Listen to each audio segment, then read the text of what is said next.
Hey guys, this is Anshu Verma and you guys are watching my YouTube channel love bytes coding. So आज के इस video में हम बात करने वाले हैं how to become a front end developer या फिर what is front end developer. ठीक है, तो गाइस सबसे पहले तो आप ये जान लीजिए कि फ्रंट एंड डेवलपर होता क्या है।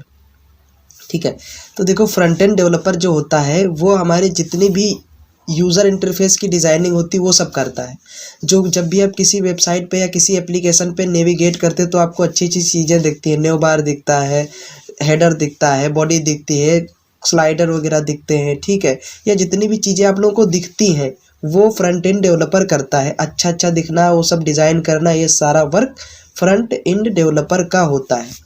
ठीक है, अब देखो फ्रंट एंड डेवलपर आखिर कितना पैकेज होता है फ्रंट एंड डेवलपर का। देखो फ्रंट एंड डेवलपर का पैकेज अपने वहाँ 3 LPA पैकेज है एज अ फ्रेशर का। ठीक है, जिसका कोई भी एक्सपीरियंस नहीं होता उसका 3 LPA। अब 3 LPA क्या है, 1 साल का जो है 3 लाख तक पैकेज रहता है कम से कम। ठीक है, अब how to become a front end developer. Front end developer के लिए आपको सबसे पहले HTML CSS और जावास्क्रिप्ट का नॉलेज होना चाहिए अच्छा सा। ठीक है, तो अब ट्रेंडिंग की टेक्नोलॉजी क्या है, फ्रंट एंड डेवलपर अगर हाई उससे भी हाई पैकेज में अगर आप जाना चाहते हो, जो कुछ भी ट्रेंडिंग में चलेगा यार, अपग्रेड करोगे खुद को। सॉफ्टवेयर डेवलपर जब तक खुद को अपग्रेड नहीं करेगा तब तक वो सक्सेस नहीं हो सकता है। तो आपको भी खुद से जो है खुद को अपग्रेड करना पड़ेगा, क्योंकि AI का ज़माना है यार। बैकएंड का API वगैरह बन जाता है चैट GPT वगैरह से, लेकिन फ्रंट एंड डेवलपर की मार्केट हमेशा रहेगी।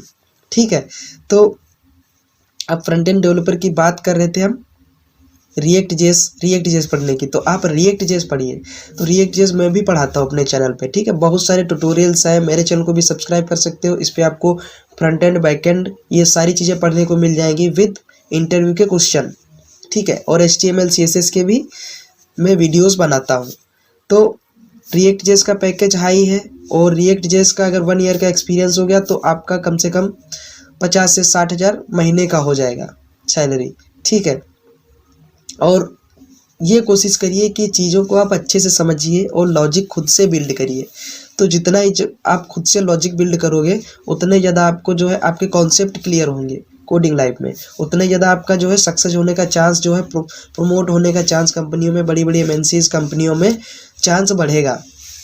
ठीक है, तो देखो सिंपल सी बात है, आप ये पढ़ लीजिए, रिएक्ट जेएस पढ़ लीजिए। अगर रिएक्ट जेएस नहीं तो आप एटलीस्ट अच्छे से जावास्क्रिप्ट आपको आनी चाहिए।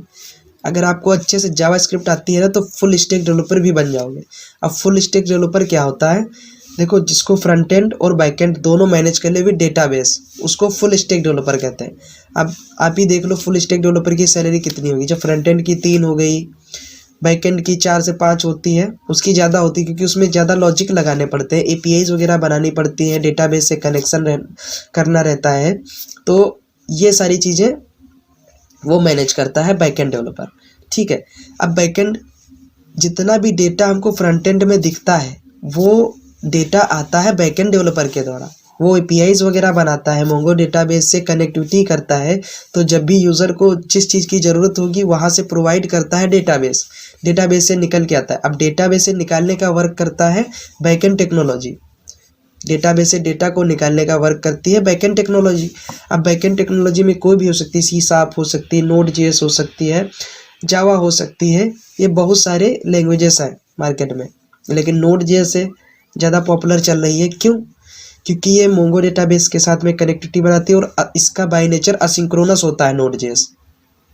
ठीक है, असिंक्रोनस होने के कारण Node.js ट्रेंडिंग टेक्नोलॉजी है। अभी असिंक्रोनस क्या होता है, देखो जितना भी बात आएगी मैं पूरा तुरंत का तुरंत ही कॉन्सेप्ट आपका क्लियर करता हुआ चलूँगा।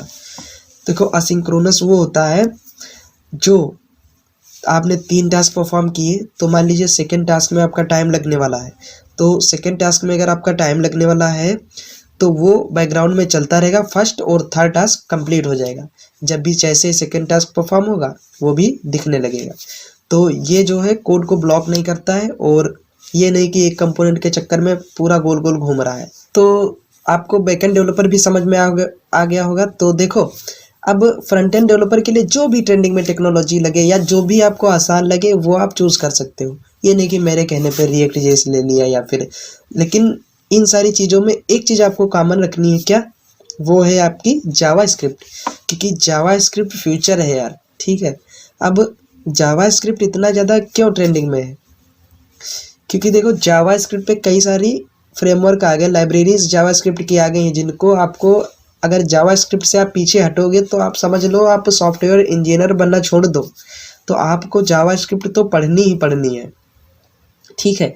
तो अच्छे से पढ़ लो भाई, और कोडर बनना चाहते हो, अपना करियर कोडिंग में ले जाना चाहते हो तो अच्छे से पढ़ लो, कोडिंग अच्छी है। और कहीं ना कहीं से प्रोजेक्ट वगैरह, सबसे ज़्यादा आपको क्या करना है, चाहे फ्रंट एंड डेवलपर बनो या फिर बैक एंड डेवलपर बनो, सबसे ज़्यादा आपको प्रोजेक्ट्स वगैरह बनाने हैं, सबसे ज़्यादा प्रैक्टिस करनी है। 4-4 5-5 6-6 घंटे कोडिंग करो गाइस, मैंने भी किया है, ठीक है, लखनऊ में रहकर। ऐसा नहीं है, मैं भी कमरे में बंद रहा हूँ। तो आप अच्छे से चीज़ें देखिए, अच्छा सा लैपटॉप ले लीजिए जो स्पीड वगैरह अच्छी देता हो, और उस पर आप पढ़िए। रिएक्ट जेएस क्या है? React JS single page application है, इसीलिए ज़्यादा फेमस है, ट्रेंडिंग टेक्नोलॉजी चल रही है। तो अब रिएक्ट सिंगल पेज एप्लीकेशन क्या होता है? जो रिलोड ना हो, ठीक है। तो इसके द्वारा ही जो है, इसीलिए यूज़र इंटरफेस अच्छा है। किसी भी आप एक कंपोनेंट से दूसरे कंपोनेंट में जा रहे हो तो रिलोडिंग नहीं होता है, उससे यूज़र इंटरफेस अच्छा हो जाता है, और जिससे भाई पब्लिक से बड़ा कोई भी नहीं है अपने वहाँ। फ़ायदा हो रहा है तभी तो आप,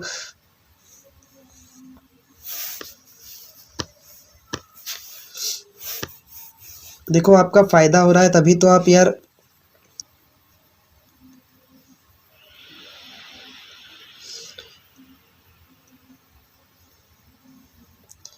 देखो आपका फ़ायदा हो रहा है तभी तो आप यार किसी भी चीज़ को हाई ट्रेंडिंग करोगे ना, तो इसीलिए जिस चीज़ से भी यूज़र का फ़ायदा होगा उसी चीज़ से या ट्रेंडिंग करता चलता है, और ट्रेंडिंग टेक्नोलॉजी बनती चली जाती है। जिस टेक्नोलॉजी से ज़्यादा, टेक्नोलॉजी पे जो भी वेबसाइट बनी है उसको अगर ज़्यादा यूज़र देखता है तो ट्रेंडिंग में चली जाएगी, ठीक है। और गाइस मैं एक वीडियो में बना के लाऊंगा कि आईटी कंपनियों में फ्रेशर की क्या वैल्यू है, और कितना ज़्यादा पैकेज है उसका, और क्या उसके संग बर्ताव होता है, मतलब किस तरह से उसको पोजीशन दी जाती है, किस तरह से वर्कलोड होता है। तो ये सारी चीज़ें मैं डिस्कस करूँगा उसमें, उस वीडियो में डिस्कस करूँगा यार, मैं बताऊँगा, क्योंकि मैं भी उस दौर से गुजरा हूँ। तो आप भी उसी तरह से प्रिपेयर करिए, तैयारी करिए। तो आप सबसे पहले अपना प्रोजेक्ट एक बना लीजिए, प्रोजेक्ट बनाने के बाद उसको लाइव कर लीजिए, फ्री में हो जाता है यार, डोमेन वगैरह कुछ भी नहीं, नेटफ्लिक्स से हो जाता है, ठीक है। तो वहाँ से आप कर लीजिए, खुद का आप रखिए यूआरएल, कि आप इंटरव्यू में जाओ तो दिखा सको जाके इंटरव्यूअर को कि हाँ सर मेरी एक ये लाइव वेबसाइट है, ठीक है। चाहे आप फ्रंट एंड से ही बनाओ, उसमें डेटा वगैरह ना ही जाता हो, बट डिज़ाइन वगैरह अच्छा होना चाहिए। अगर रिएक्ट जैसे बना रहे हो तो कई सारे कंपोनेंट्स होने चाहिए, और थोड़ा सा रिडक्स वगैरह यूज़ कर लेना, तो ज़्यादा आपको इम्प्रूवमेंट मिलेगा, इंटरव्यू में आपके पॉइंट्स ऐड होने के चांसेस रहेंगे, ठीक है। तो एक लाइव प्रोजेक्ट आपका ज़रूर ही होना चाहिए, और अगर आपके मन में कोई क्वेश्चन है तो मुझसे पूछ सकते हो। तो आई होप आप लोगों को वीडियो अच्छा लगा होगा। अगर वीडियो अच्छा लगा हो तो चैनल को सब्सक्राइब कर लेना, वीडियो को लाइक कर देना। मिलते हैं नेक्स्ट वीडियो में, तब तक के लिए कीप लर्निंग एंड कोडिंग करते रहिए, keep exploring. Thank you so much, जय हिंद।